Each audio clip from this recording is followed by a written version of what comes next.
Come here now, girl.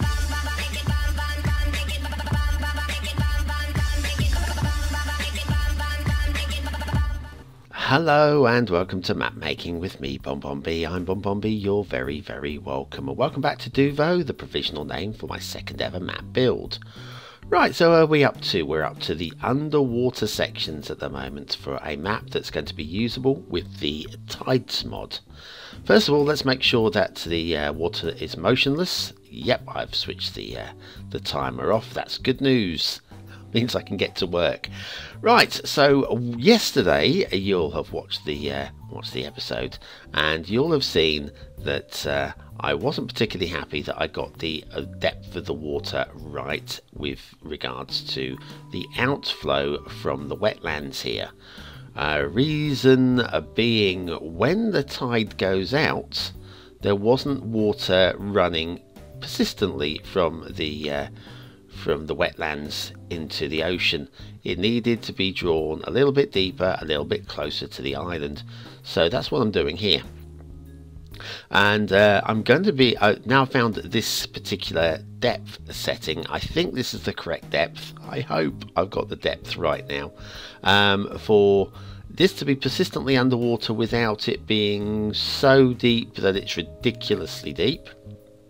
And yeah, that's basically all I'm doing. The entire episode today will be me just bringing shallow water to a slightly less shallow depth, but just deep enough depth.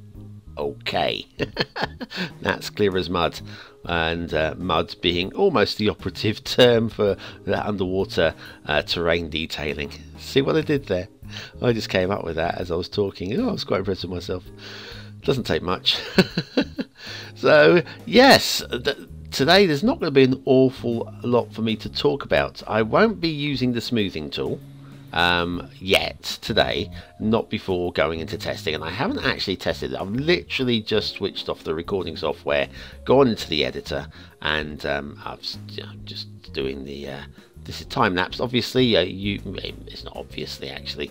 To you, might be going, "Oh, this is nice and slow and smooth." And this is double speed, by the way. This is double speed.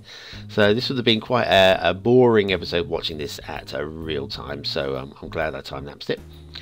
Yes. So what we'll do today is we'll just bring all the depth of these areas, because this, when the tide went out, was completely exposed. This area that you're looking at now that I'm deepening, and that really wasn't going to work.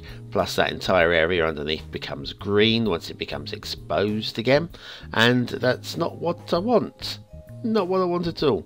Might as well have that little area in the middle there, slightly deeper as well. Just add a little bit of differential to the sandbanks. Then I'm going to test it in the main game with the tides mod. Let the tide come in and out. I know now. You're going to say to me, there is a test button, BonBon, and I'm going to go, I know there's a test button, and I did actually do that. I did. And the tides mod wasn't working with it. I think it's one of those things that you have to go out and actually enter the main game. In terms of testing to make sure the traffic flows and all that kind of jazz, I think that's probably an adequate thing to do. But it wasn't working. I spent ages watching the screen going, oh, is the tide going out? When's the tide going out? Let's speed the tides up. Is the tide going out? No, the tide... Oh, I give up. Probably a couple of minutes sat watching the screen with no variation to the height of the tide at all. So yes, I'm going to reload the game in a moment, see whether I'm happy with the high tide and low tide levels with the let's say the water base at this height, and if I am, then I can start using the smoothing tool and tweaking here and there. Because obviously, once again, this is quite a speed detailing here. Just going whizzing around on the areas. There might be some areas that I would like to just vary the height slightly, and of course with the smoothing tool, it'll stop these being cliff edges under the water. I mean, it's going to be fine for now. And a lesser player, a lesser map builder, would probably be very happy. Would be very, very happy with what would have been achieved under the water. But yes, when I tested the Tides mod, the one time that I have tested it with the map, the areas that I knew were pretty good, fairly close, I was just really pleased with the way it worked out. Just really pleased, and I'm just ever hopeful that the whole thing is going to run very smoothly indeed. So excited. Oh, it's getting so close now. I am hoping that this map will be finished this month, the month of November 2018. I don't really see any reason why it shouldn't be. The on-land detailing is mostly done. I mean, there's always more to do. Even when you release it, there's always more that you can do. But yeah, it's most. I mean, the on-land stuff, there is some stuff that I want to do to it, but the bulk work is done. The bulk forests are done. There's going to be a few like small copses and things like that I'd like to put in. I've got my feature areas that I want to work on. The main bridge, the first bridge, the causeway bridge, need to get the stone supports reinserted under there. I need to find them first of all, so that's a bit of an issue. This also, the sandbar here, when the tide, well, not even when the tide went out, it was a persistent lack of water running down there, which was obviously because the water source has been kind of blocked off by the sandbar. So I could put a second water source down, or I could just deepen it and see if that does the job, and I can always put the water source down later on, just add a little bit extra water going down there. Just thinking ahead. I'm very happy actually with the river now. I was talking about doing some river detailing with foliage. The more I think about it, the more I don't want to do too much in the way of extra foliage down there. First of all, there's plenty of foliage on the map already. Plus, the river reeds in the wetlands were not in the sandy areas. And that river mouth there is all fairly sandy. So there wouldn't be river reeds down there. There would be alternate foliage and stuff like that, and I may do some tree foliage alongside, possibly, maybe. Haven't really thought too much about it, but the important thing for me was getting the river mouth to look more like a river mouth, because it was literally just a gaping hole in the side of the land on the side of the map, and it didn't say it was a river mouth. In fact, the only thing that would be a clue to it, let me switch this on so we can see. There we go, that's better. See what I'm doing now. So yeah, that was the intention, was just to widen this up. Narrow it up at the actual mouth, and just sort of put some sandbars in, so you can clearly see that even if it isn't really a real river, because it's not, it's just hinting that there is a real river there. Just off what you cannot see, that's what we're looking at there anyway. Quite pleased with how that is looking now, and if I go back and do any river detailing down there, foliage detailing, then that'll be something that if the urge gets me. There are other priorities in terms of foliage, and that isn't one of them. One of them, I'd like to probably do a little bit of detailing on the intersection that I made, the hand-built one down by the docks, the mainland docks.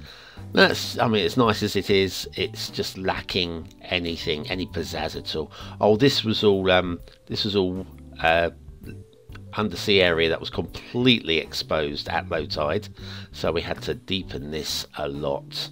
I don't mind obviously the sandbar area here being exposed, that's not a problem, but yeah, the unsanded area was basically let's go bright green again, and I didn't want that. That's not what I'm after, not what I want for the map, so we'll fix that, and we'll come back with a smoothing tool later on and tidy that up as well. So yes, wow, definitely. Oh, one other minor afterthought: the temple in the castle on the top of the mountain.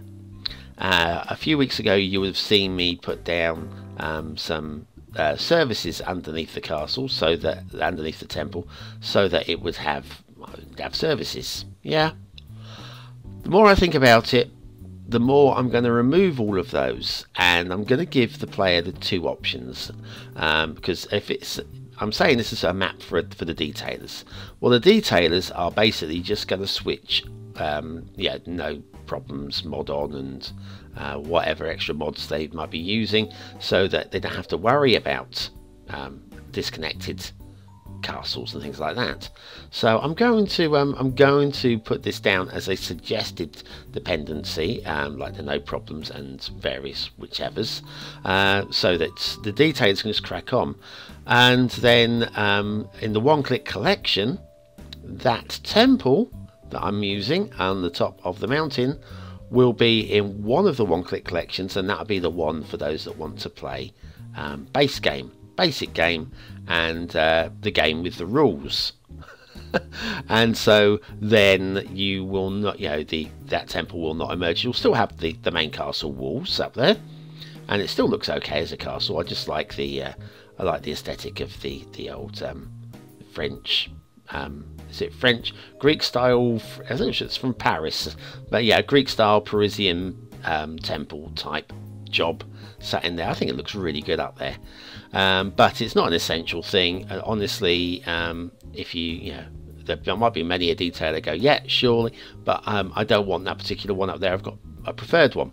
So anyway, so I'm going to remove all the bits and bobs that is tucked away, hidden underneath the temple, and basically just leave that down to the detailer to decide whether they want to switch on the no problems mod, or you know, whether they want to do their own connections underneath to make it all work.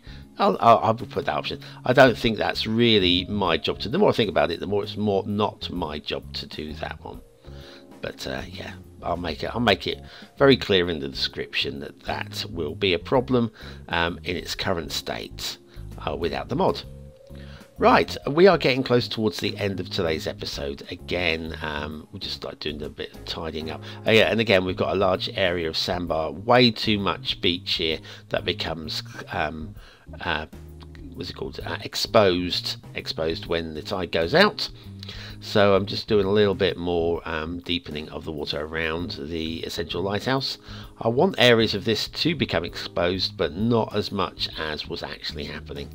So that's a much better job there. Right, just let you know, forewarned in advance, that Friday's What map will be the viewer's choice top 10 for October. So if you're looking forward to a map making on Friday, unless I find plenty of extra time to sit down and do some more, that's not going to happen Friday. It will just be it'll be a chart show.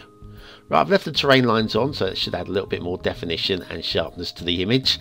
Alright, thank you very much for watching, commenting, liking and subscribing. Join me tomorrow for another map in the What's Map series, and there'll be more map making coming along, of course, every day apart from Friday. Have a great day, thanks for watching, and I'll see you very soon.